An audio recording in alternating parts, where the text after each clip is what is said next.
விளம்பரம் முழுக்க TV channel கொடுங்க. நான் என்னோட தனிப்பட்ட கருத்தை யார் தப்பா நினைக்க வேண்டாம். ஏன்னா இன்னைக்கு பார்த்தீங்கன்னா இந்தியா முழுக்க அரசியல் நிகழ்ச்சி நடந்துச்சு.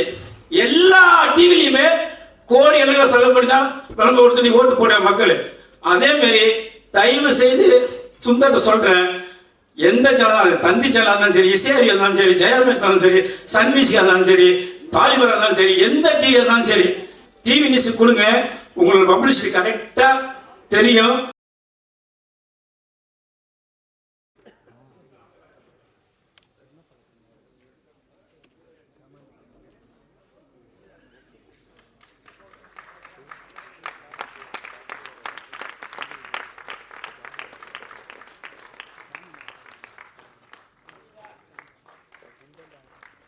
மீடியா நண்பர்களுக்கும் மேடைக்கும் அனைத்து பெரியவர்களுக்கும் அண்ணன் எம்ஜிஆருடைய செல்லப்பிள்ளை அண்ணன் திருநாரசு அவர்களுக்கும் என்னுடைய மனமார்ந்த நன்றி தெரிவிக்கிறேன். காரணம் ஏன்னு கேட்டால், அண்ணனே ஒரு பெரிய ஹீரோ. 1987 அக்னி பார்வை இதில் வச்சுருந்தாங்க மவுண்ட் ரோட்டில் அண்ணா மேம்பர் பக்கத்தில். நான் 89 சினிமாவுக்கு வந்தப்போ அண்ணனோட கட்டவுட்டை பார்த்துட்டு தான் டெய்லி போவேன், சான்ஸ் தேடவே. ஏன் இதை சொல்கிறேன்னா, வாங்கண்ண வணக்கம் அண்ண அப்படின்னு ஒரு படத்தை நீங்கள் பார்த்தீங்கன்னா, விஜய் படம் இன்னைக்கு சூப்பர் ஹிட்டாக ஓடிட்டு இருக்கு. கில்லி 5 கோடி ரூபா வசூல் கலெக்ட் பண்ண போதுங்க இன்னையோட.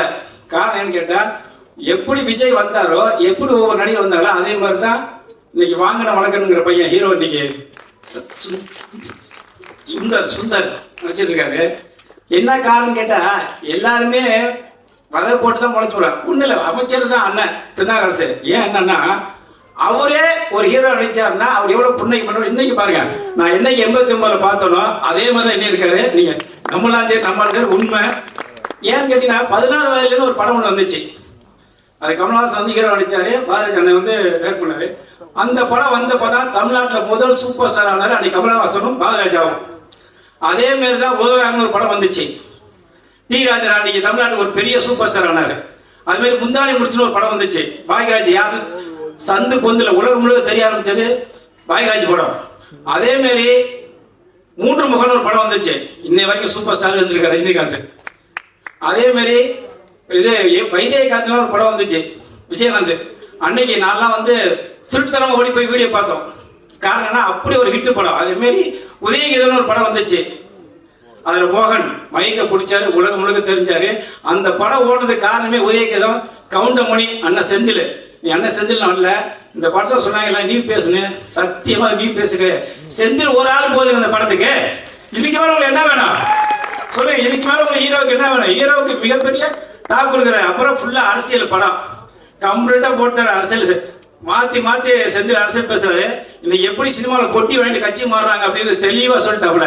இன்னைக்கு அரசியல் சினிமாவோட மோசமா இருக்க காரணம்னா, பொட்டியை வேணா உடனே வேற இடத்துக்கு போய் ஓட்ட போட்டு அப்படியே காசை வாங்கிட்டு அப்படியே வச்சு மாதிரி தெளிவா சொல்லியிருக்காங்க. ஏன் இதெல்லாம் நான் சொல்றேன்னா, ஒவ்வொரு படத்துல நடிக்கும் போது அவங்க ஹீரோ தான் வராங்க. நீங்க ரஜினிகாந்த் நீங்க எப்படி இருக்காரு, இன்னைக்கு விஜய் எப்படி இருக்காரு, ரஜினி எப்படி இருக்காரு, கமலுக்குன்னா அவங்கள கஷ்டப்பட்டு தான் உயர்ந்திருக்காங்க. அதே மாதிரி தான் இன்னைக்கு நம்ம பையன் சுந்தர் வந்து கஷ்டப்பட்டு இன்னைக்கு கமலாவில் கொண்டு வந்து இன்னைக்கு ஆடியன்ஸ் வச்சிருக்காருன்னா இது பெரிய படம். நான் எங்க சங்கம் வந்து சிறுமுல் தரப்பு சங்கம் தான். பேரு தான் சிறுமுல் தரப்பு சங்கம். 5 கோடி எடுக்கலாம், 500 கோடி எடுக்கலாம். சினிமா அவ்வளவு அருமையா இருந்துச்சு. கமலாவில் வச்சிருக்காருனால இவர் பெரிய படம் தான். காரணம் என்ன கேட்டா, கமலால் வைக்கிறதுக்கு மிகப்பெரிய இது வேணும், கெப்பாசிட்டி வேணும். அதை வச்சிருக்காருன்னா எவ்வளவு அவங்க சொல்றாங்க. ஒய்ஃப் வந்து நாங்களாம் ஜூனியர் அப்படிதாங்க எல்லாரும் வந்திருக்காங்க. நீங்க சொன்னதான் உண்மை.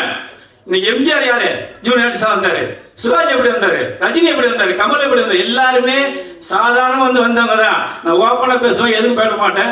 காரணம் என்ன கேட்டா, எல்லாரும் வரலாறு தெரியுங்கிறதுனால தான் நான் சொல்றேன். என்ன காரணம், சினிமா யாரையுமே கை விடாது. நம்மளோட எண்ணமும் நம்மளோட ஒழுக்கமும் நம்மளோட நடவடிக்கையும் நம்மளோட செயலும் தான் சினிமா காப்பாற்றுமே தவிர சினிமா யாராலையும் அழிக்க முடியாது. ஏன்னா அரசியல் அன்னைக்கு வருவாங்க போவாங்க. நீங்க சினிமா கரெக்டா நேர்ச்சி பாருங்க, யாருமே தோக்க முடியாது. நம்ம சொன்னாலும் அத்தனை பேர் லிஸ்ட் எடுங்க. யாரோ ஒரு ஆள் தோத்தா சொல்லி சினிமா ஜெயிச்சவங்க எல்லாம். ஏன் சத்யராஜ் எடுத்துங்க, வில்லன் நடிச்சாரு. அழகில் இது கடலூர் கதிர படம் வந்துச்சு, இன்னை வரைக்கும் நடிச்சிட்டு இருக்காரு. சத்யராஜ் இன்னைக்கு வரைக்கும் நடிச்சிட்டு இருக்காரு. ஏன் எல்லாருமே ஒரு நேர காலம் வரும்போது அதை பயன்படுத்தணும்.